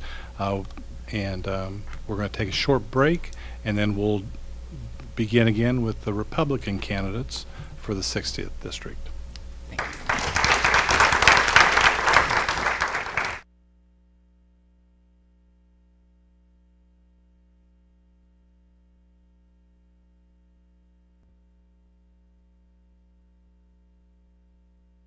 Good, hard-working employees, which we did. We raised their percentage. They were paid a percentage. In fact, when we sold Associated Court Reporters, we were pleased to be able to negotiate the contract with the company that was making the purchase, so that we protected the salaries of our employees. If they chose to become contractors, then that took them out of that protected position. So that was a wonderful thing to be able to do. But we have to allow companies, corporations, and cities to determine what is needed to bring the best quality workers to them. Now, does that make us not competitive? Absolutely not. I was offended earlier when I heard someone say that we did not have hardworking state employees. Oh my gosh. I will tell you, I was going to work at 2 o'clock in the morning, and I was seeing lots of cars in lots of state parking lots where people were going in and working. You see it on Saturdays and Sundays. So I think we're going to get our fair share of good quality workers, skilled and professional, as we developed some of the educational issues. So at the end of the day, I always refer back to not restricting our freedoms and letting our local entities control what it is they need. So to be clear, to clarify, where do you stand on the issue? Did the state overstep its bounds by? I believe the state should have stayed out of it. Okay, thank you. All right. Our next question is also from a reader, Steve Bruce. During heightened awareness of the need for increased investments in school safety and child mental health supports, will you support legislative expansion of charter schools, voucher programs, or the creation of educational savings accounts that divert public funding from Missouri's public schools? Why or why not? And we'll start with Jane. I am in favor of increased school safety. I'm not in favor of encouraging additional charter schools because the track record on charter schools is rather sketchy. Some of the schools have proven that they can provide a good education for their students, and others have proven to be almost scams. Some of the associations in universities that sponsored these charter schools have pulled out, and there's very little oversight, unlike our public schools. So I think that we need to, as far as educational savings accounts, if individuals can contribute to an educational savings account that they direct and put to whatever school they want to use, I'm in favor of that. But I'm not in favor of it detracting from our public school funding. I believe our public schools need to be funded. I believe as far as school safety, our local schools already have the choice whether or not they want to have someone on staff who is carries a gun. And I do not recommend that that be all teachers. I do not want that to be mandatory. That's a local school board decision. But if they have someone on staff who's ex-military or ex-law enforcement and has the training to act under pressure, under stress, and protect the students in that school, that's a decision that should be made locally. We also need to harden our targets by doing that. We need to provide additional mental health services for children in the schools. If they're depressed or anxious, they need to be directed toward resources. And we need to be more proactive in looking for red flags. So if someone posts something on social media, says, I'm going to kill them all, or something to that effect, people need to know who to contact, how to notify the authorities, so that we avoid situations where students are killed. Because in almost all these cases, there were red flags that people ignored or were not reported. Okay. Pat? Well, my husband and I live in the environment of helping folks move forward and step up so that they can have a better life. Steve Bruce and I spent 2 hours together right when I first ran for submitted that I was going to run for office. And we did that because he was concerned, since I had been on record supporting vouchers, which is a whole different subject than supporting charters. We have 3 grandchildren at our house. Two of them, a 2-year-old and a 7-year-old, are both on the autism spectrum. So if Jefferson City could not provide the quality care that they need, absolutely. I want those kids to be able to have the best education possible. However, in our city, we've got wonderful education. Our daughter, the soon-to-be, she just retired as a lieutenant colonel, graduated from Vanderbilt, a doctor, 3 masters, 3 undergraduates. She graduated from Helias. I attribute Helias for her success. Maybe John and I had a little bit like curfew, but I attribute that quality education. Our other 3 children, the high school. Wow. Brian's at Google. Audrey is a nurse, not just any kind of nurse. She is a ICU, intensive care nurse with oodles of degrees behind her name. And Rachel, the mother of our 2 children who are on the spectrum, she has oversight of the teachers at School of the Osage that work with our special needs. So if we at any time say that a child doesn't deserve a quality world-class education and they can't get it in our area, shame on us. We need to be out there. We need to be promoting education for all of our children. So having said that, the other quantity that I had referred to were our military children, which of course everybody knows that I live and breathe military. I come from a military family, and we've had 19-some deployments. So at the end of the day, we need to recognize that these kids have to be able to have the best school resources possible. Dave? Okay. I am in favor of charter schools and vouchers. I'm also in favor of a school savings program if that's needed. I think that I don't think that a one-size-fits-all, though. I don't think that what we've got, charter schools, may not be the right answer for Jefferson City, may not be the right answer for Wardsville. I would hate to see money being taken away from public school systems because of charter schools or vouchers. This past legislature, we fully funded the foundation formula. That's the first time that's been done since 2005 when Governor Blunt instituted it. And it really was a bipartisan effort. So I think that our legislature really is keen to what the struggles that our school district are having. For them to not know how much money they're going to have in a given year, to be able to allocate towards towards funding their teachers and curriculum, I think that's wrong. And I think that I don't know whether gun safety was part of your question in this question or not, but it wasn't, was it? Not exactly. Okay. Well, I've got an opinion on that as well. So I think we'll get to that one. okay. All right. Pat, what are the biggest obstacles to job creation in the 60th District or Mid-Missouri, as well as the state, and what would you do about it? Well, one of the things is starting at the base.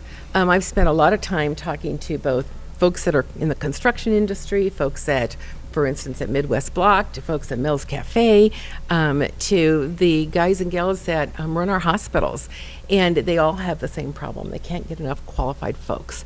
So I had the blessing of going to a 2-year school, a technical school, a junior college. And what did I grow up to be?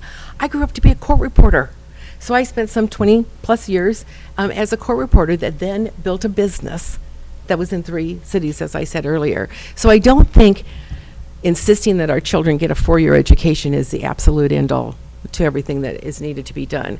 I would suggest collaborations with the companies going into the high schools, probably at the sophomore level, to start talking about what it is that they need and how to entice those folks. There is nothing wrong with getting our hands dirty and rolling up our sleeves and being a plumber or being a construction worker, and they make good money. So I think that's one of the things that we can do as we move forward with our children, is to teach them a skill set, not require them to only have an education. Of course, the other thing I am very concerned about is cybersecurity, and we have two adult children that work in that area.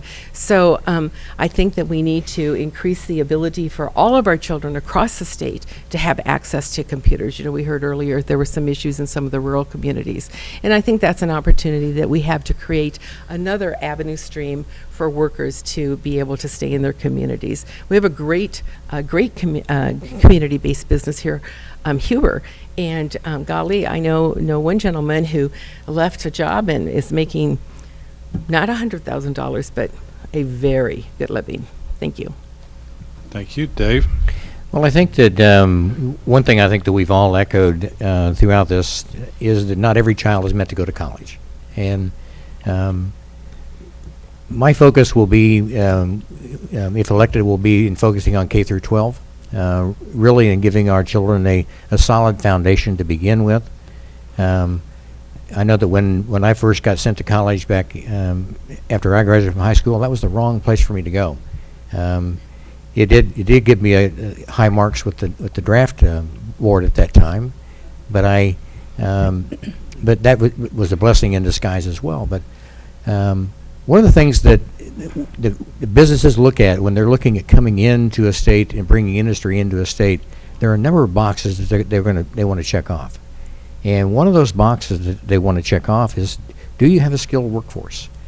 And unfortunately, many of those, they can't check that box. They can't check that box, and they can't check the infrastructure box. They can't check the right to work box. There's a number of boxes that they want to look at, and education really can play a big role in that. When I went to high school, we had shop. We learned woodworking. We learned how to weld. We learned some skills that gave us some of those skills that we could use later on in our life. Like Pat, I had coffee this morning with Steve Bruce, and we were talking about the kids that really are not academically sound and really don't get it in the classroom. When you take them to Nichols Career Center and you take them to a car and you put them underneath the car, and they see a whole new world, and they open up and they thrive in that world. And so what I think we can do, we've got Missouri State Technical College that's real close to us, And there's opportunities there that we can help drive those children to and make them aware that there are other opportunities than just higher education. Jane? I believe there are a number of things. As been mentioned, we need access to training, technical training. I believe our community colleges and our technical schools have been very responsive to working with businesses and developing courses that so they can develop skilled workers that the employers need. For example, when the ARA funding, the American Recovery Act, came about, they developed courses to train people on energy efficient measures because that was something that was being funded. It was a new industry, and employers needed workers skilled in applying special roofs and things like that. So they provided the training, and those types of cooperative efforts need to be made. Another thing that we need to have is affordable housing. Here in Jefferson City, even if, say, Scholastic wanted to expand and had skilled workers willing to move here, where are they going to live? And when I say affordable housing, I don't mean public housing. I mean apartments that can be rented for $500 a month or less. Okay, so someone entering the workforce can afford to live in a clean, safe, decent apartment. And those are hard to come by. Almost all of our low-income housing apartment developments have been developed outside the city limits, out past the fairgrounds. Those are ones that have been funded with Missouri Housing Development or MHDC tax credits. And because the city wants so much control by using PUDs and others, controls over the design of projects, that developers have chosen to go outside the city limits. So we need to redevelop houses and apartments so that they are clean and safe and appropriate for people with families and they can afford to rent here. We also, I know in Kansas City in the River Market, developers were hurrying to get buildings ready because tech companies were pushing to come into that area because they had high-speed internet. They had the Google Fiber years ago, and tech companies were swarming that area. They also needed apartments for their young people to live because young people don't want to mow grass on the weekends. They want to go drink beer and listen to music and have fun. Thank you. I like to do that as well on the Well, weekends. it's rather a generalization. It's all good. And I was going to ask, did you have coffee with Steve Bruce? No, I didn't. All right. Okay. Okay. For years, the legislature has been studying the issue of state employee pay and how to fix it with limited results. Do you believe state employee pay is an issue, and if so, how would you fix it? Dave? I definitely believe state employee pay is an issue. As some of our predecessors have said, you know, the state employees are the largest workforce in our district. We need to address that. For me, it's sad that many of our state employees have got to have a second job. They work, they're public servants. Many of them are not doing what they're doing because of the pay. They're doing it because they want to be a public servant. I have a good friend of mine that his wife is a lawyer, and she worked for the insurance, for State Department of Insurance.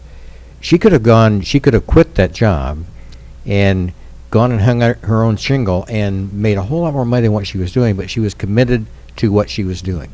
So there are ways that we can increase our state employees' pay. I think through retirement and attrition, I think that's one way that we can increase it. Cutting jobs, I don't think is the answer. But this has not been a problem that's just recent. This has been a problem that we've had here in Jefferson City through a number of administrations. That when they come in, they want to cut jobs in order to meet budget. We've been able to, in order to increase the revenue within the state, we've got to attract more business. We've got to be able to bring businesses in that are going to raise the revenue to where we can afford to give our state employees the kind of compensation they deserve. The raise they're going to get in January, in my opinion, is a stipend. It's a stipend that much of that is going to go towards their insurance. So we've got to take ourselves out of being in last place to being in a place where we can attract good quality employees and treat our state employees the way they should be treated. Jane? I certainly agree that state employee pay is a issue. As a state employee for 25 years, I know how demoralizing it is to continue to read articles about how we're 50th in the nation. That is embarrassing, and to our state and to our employees. I believe when you look at state pay, there's really three components. There's salary, retirement, and health care. And I think health care is one of the areas we need to look at. In the 2019 executive budget, there was $26 million, excuse me, earmarked toward a pay increase, where $675 per employee per year would have been given.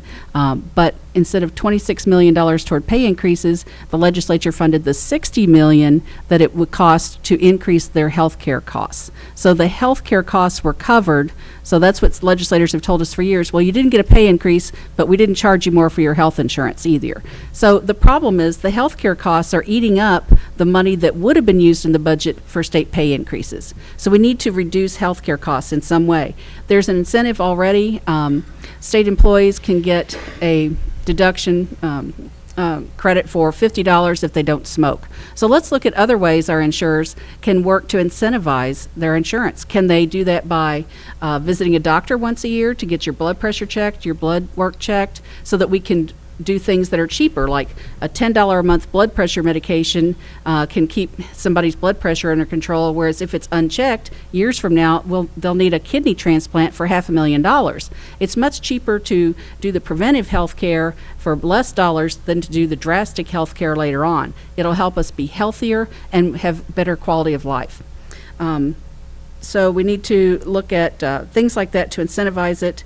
Retirement, eventually we're going to look at the difference between defined benefit and defined contribution.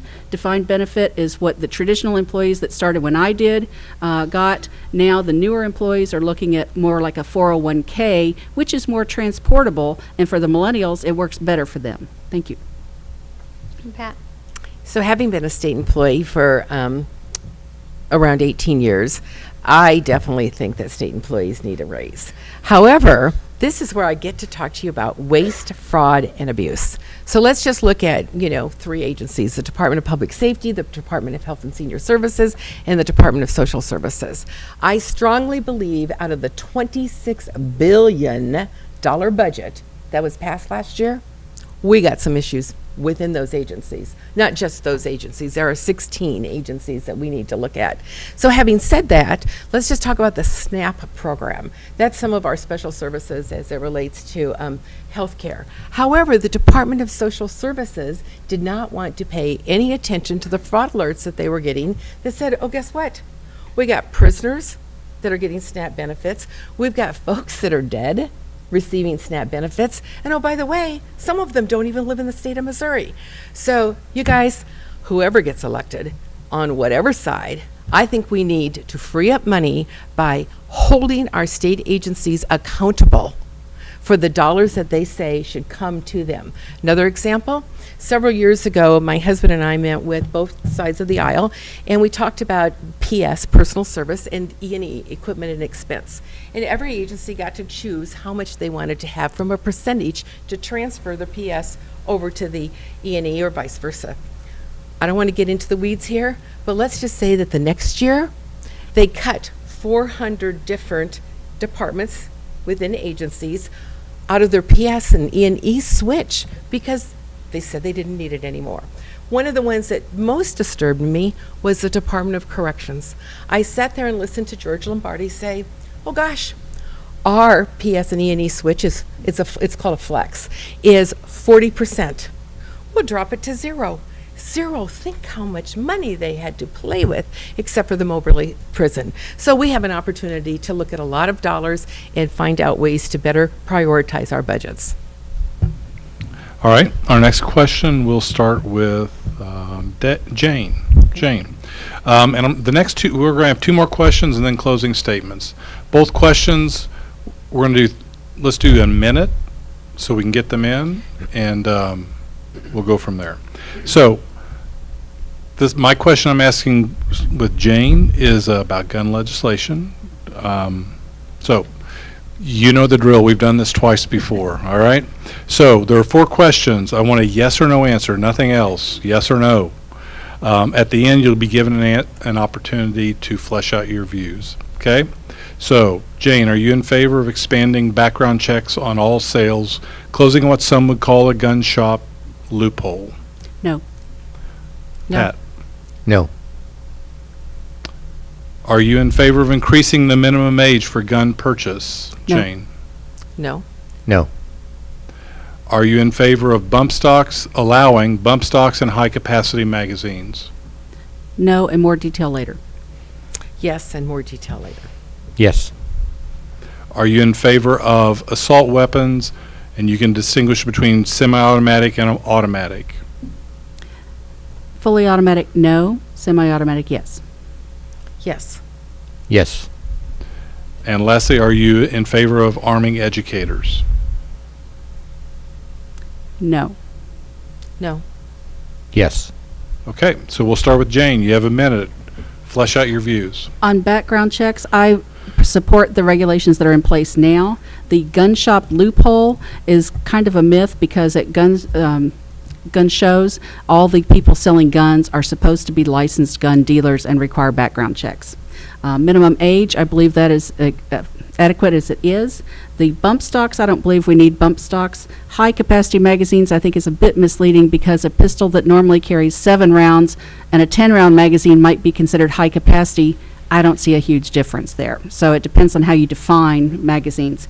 Assault weapons, I think fully automatic weapons are already highly restricted and very expensive and difficult to get by the average citizen, but all the other weapons that are on the market are 1 trigger pull, 1 bullet.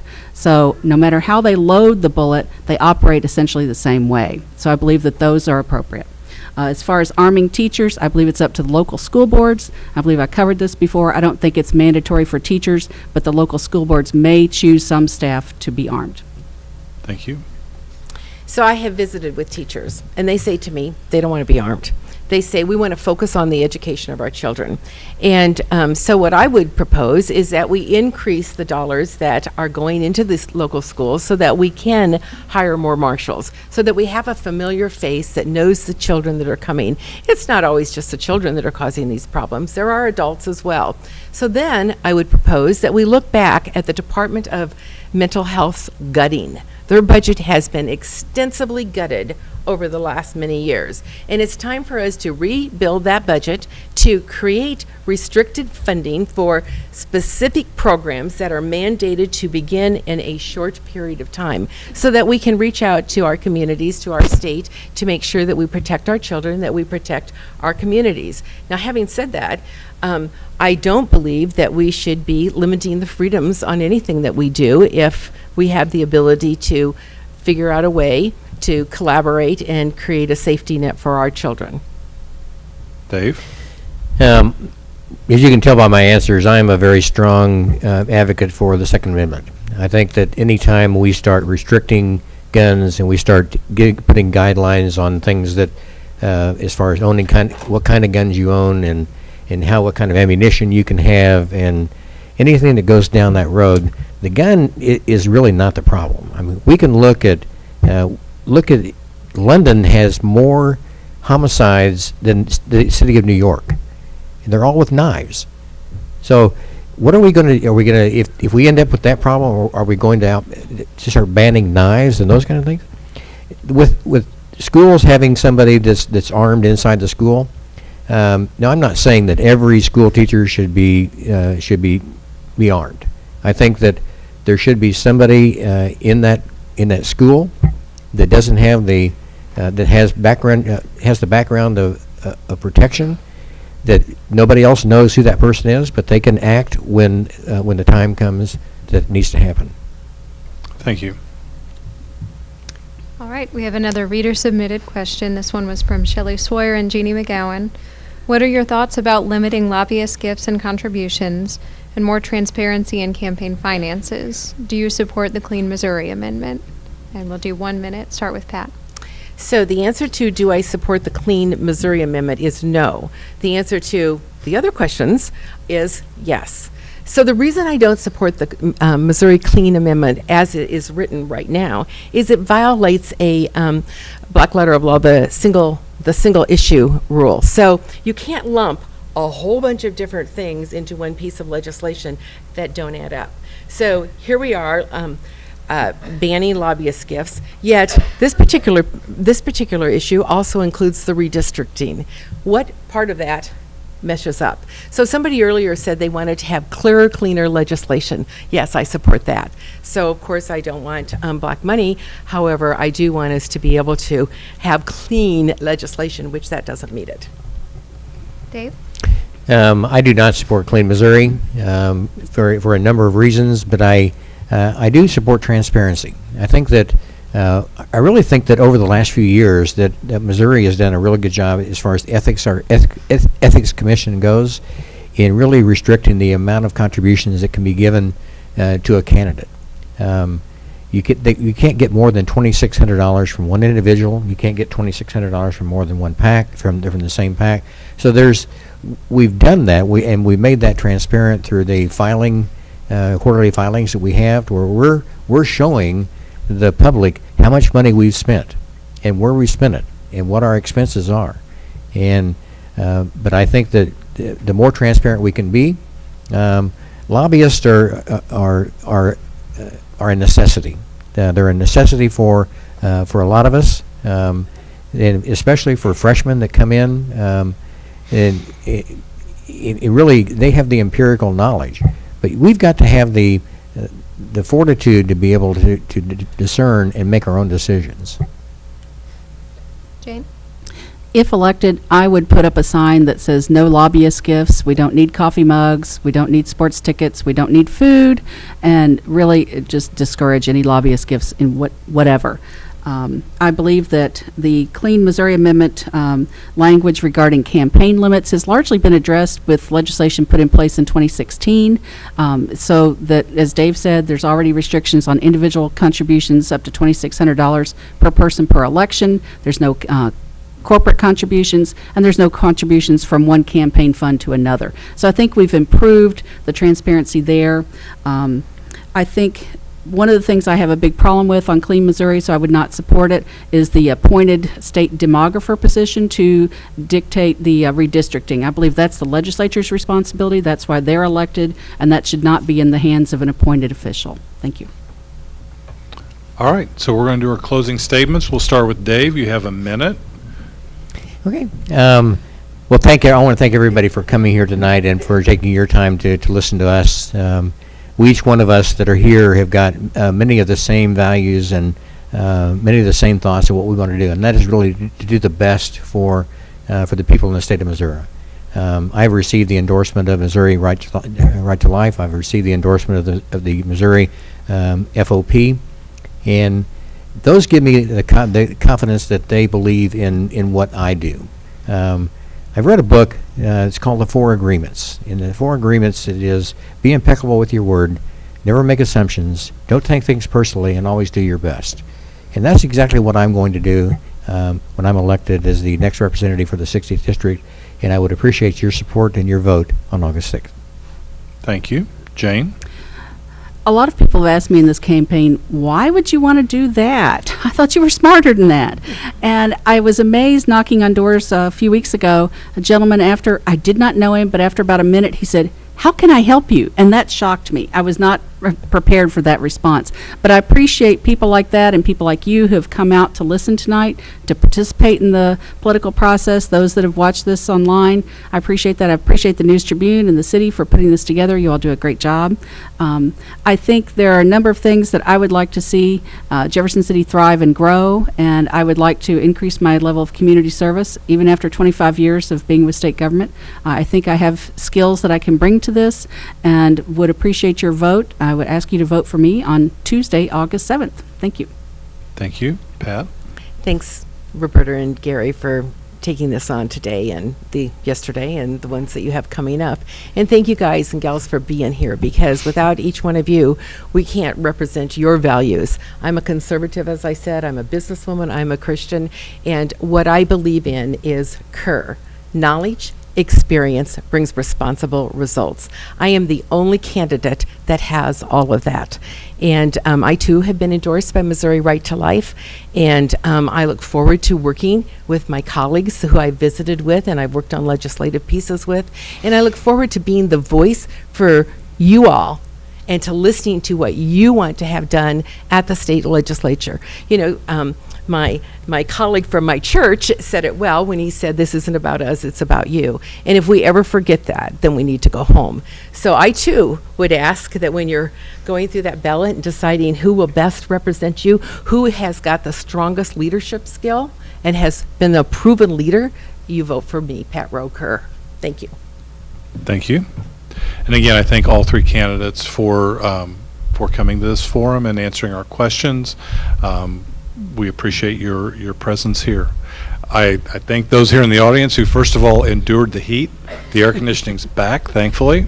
And I appreciate the city offering us the opportunity to use these facilities. Lastly, I would encourage all those who are listening to get out and vote August 7th. Our goal through all these forums is to have an informed electorate. And throughout this election season and the coming days, we will be submitting more questions to the candidates, some from readers, some from ourselves. The goal, again, is to have an informed electorate, to know who they're electing and why they're electing them. So, and then to get out and vote. So, again, August 7th, get out and vote, and thank you for your presence tonight. Really, I would say they were really